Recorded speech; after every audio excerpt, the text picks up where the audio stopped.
came as a student, Yeah. and then what happened in India? How did you just stay back? You see, although we really wanted to go back to Iran, but I personally tell you that when I left my country, John, I never thought that I will never go back again.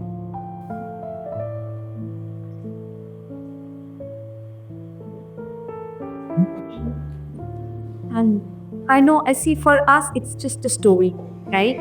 For you, it's an experience where you live it again. So, we take it slow and, wherever you feel uncomfortable, you please. It is difficult to, no matter, how your country is or what is going on in the country, there is this connection, that's why we call, Mother India, because you have that mother daughter child connection with Yeah. with your with your nation, right?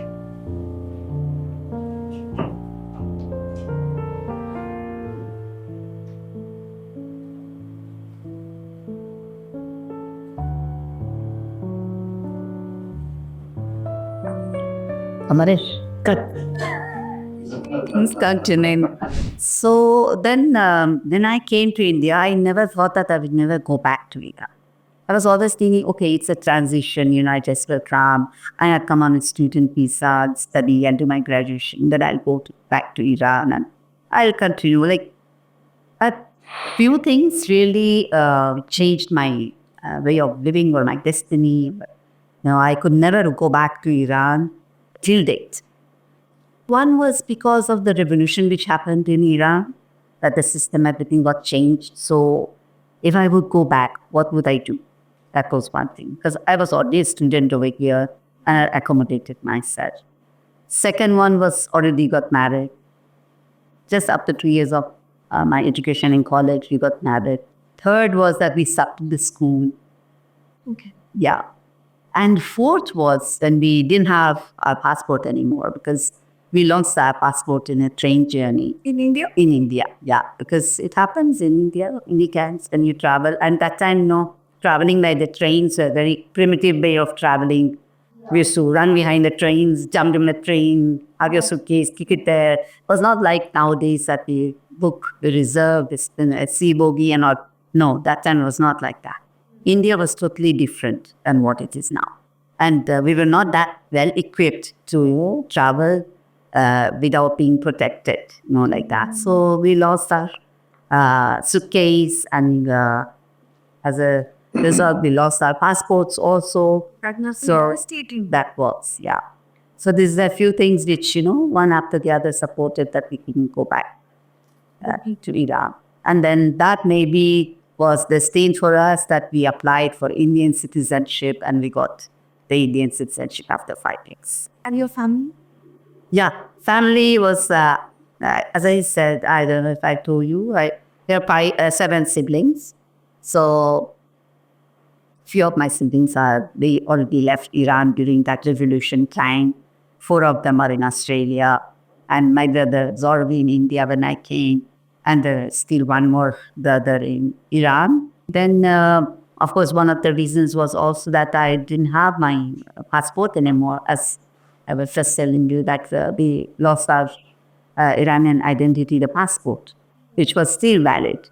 We lost it in one train journey, as I just narrated. So then, did you go to the Iranian embassy to get new passport? Yes, yeah, of course. We had the records that we have lost our passport. We got the police evidences and everything. And we went to the Iranian embassy to apply for the passport. But being Baha'is, we were not given. So they asked us that, why don't you go back to Iran and apply for a new passport? It was really not fair that as we had our establishments already here in India and we had the school and everything here, going back to Iran only for the sake of getting a passport. So we couldn't find it fair and safe as well because the Iranian Baha'is were under a lot of persecution at that time during the revolution because the Baha'is in Iran are the largest minority. And Baha'i faith is the latest religion. So, and it's the cradle of Baha'i faith. Baha'i faith is originated from Iran.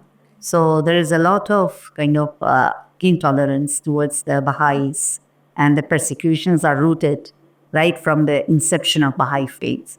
Like even the forerunner of the Baha'i faith, the Bab, was a martyr, was killed in 1950, in 1850. And then Baha'u'llah was to different countries.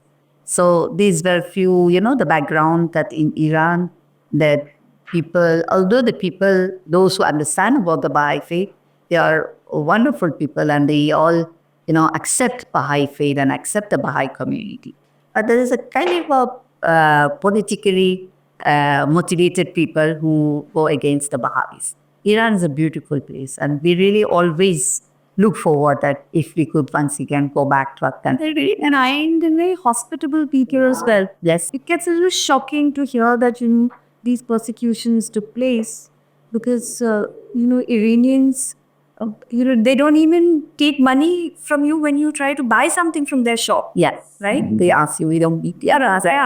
And then when you talk about these persecutions, it comes as a shock. And when I read your book, Nurturing Spirit, it was so moving. I ended up crying so much because the persecution took place in your family as well. Yes. Would you want to talk about it a little bit? My mom came to India in 2011 because she didn't have any other option. Because all her children were out. My father was already persecuted. My father was killed by the Iranian regime in 1983. And mom lived there for 40 years, all alone by herself. Of course, my younger brother was there. He was taking care. But after all, she had to live on her own. But why didn't she want to come and live with you or with your, other siblings, as it wasn't very safe for her? Yeah, motherland is motherland, after all. She was always saying, this is my right to be in Iran. Iran is my place, my country.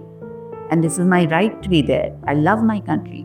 So it was wanted to be there in spite of all those. If something happens to someone else, somebody's hand in their family, just because they are following a certain faith or have a certain mindset, people get so angry. They get so revengeful. And instead of that, no, it's not the case. Now, in Baha'i community has seen these persecutions right from the inception of the faith. So as I told you, when the founder prophet of the Baha'i faith has been persecuted, then what about the followers? So it's like once you're committed to your faith, you have to adhere to the principles.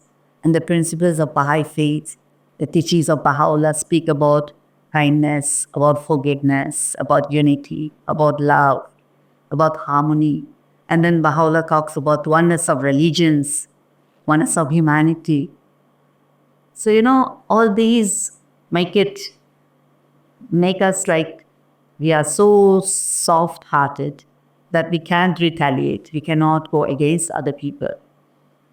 This is not the people who are at fault. It's the system, maybe, which was. So, like this is my father. This is one of his pictures that was persecuted. So can I tell you what happened to him? Yeah. Abhi? He was actually a government servant. He was a doctor, veterinary surgeon, who was traveling throughout the city, the state of Shiraz for taking care of the cattle, and the farmers were so admiring him. And at the same time, being a member of Baha'i community, we all have some obligation to serve humanity. This is a part of our faith, So work done in the spirit of service is worship. And serving humanity is a first and foremost duty of every one of us. So my dad also, being a government servant, still he had his own free time serving the community, serving the people, even at the cost of not receiving money from the people wherever he was going and helping them to, help their cattle and to be, to recover or whatever. And he was at the same time conducting Baha'i programs, Baha'i community gatherings and all like that. It's very knowledgeable Baha'i. And it happened so that it was not only about my father, there are a number of Baha'is who have been persecuted throughout this phase of past 50 years and even before, right from the time of starting of inception of Baha'i faith.